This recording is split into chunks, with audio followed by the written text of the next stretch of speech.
Son aylarda Azərbaycanda ikinci əl avtomobil bazarında əvvəlki illərlə müqayisədə müəyyən durğunluq müşahidə olunur. Avtomobil elan platformalarında təkliflərin sayı artsa da, alqı-satqı prosesinin daha ləng getdiyi diqqət çəkir.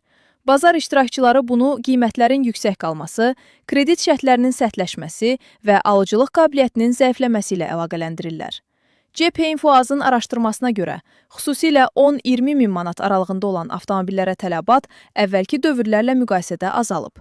Alıcılar daha çox qənaətçil yanacaq sərfiyyatına malik və texniki vəziyyəti yaxşı olan modellərə üstünlük verirlər. Qiymət dinamikasına gəlincə, bəzi markalarda artım, digərlərində isə nisbi ucuzlaşma müşahidə olunur.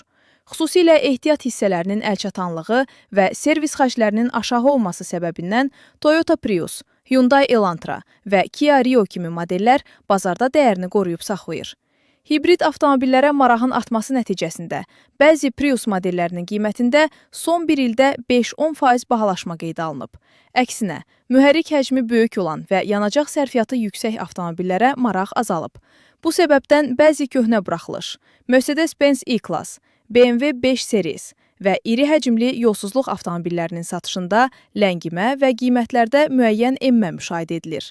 Araşdırmalara əsasən, bəzi modellər üzrə qiymətlər 5-8% aşağı düşüb.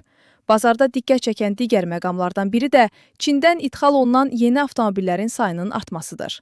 Nisbətən münasib qiymətə təqdim olunan bu nəqliyyat vasitələri ikinci əl bazarında rəqabəti gücləndirib və bəzi ənənəvi markaların satış tempinə təsir göstərib. Ekspertlər hesab edirlər ki, yay aylarında xaricdən ölkəyə qayıdan vətəndaşların alıcılıq aktivliyi hesabına bazarda qismən canlanma yarana bilər. Bununla belə, mövcud iqtisadi şərait dəyişməzsə, ikinci əl avtomobil bazarında yaxın aylarda da qiymətlərin əsasən sabit qalacağı və satışların əvvəlki illərdəki səviyyəyə çatmayacağı gözlənilir.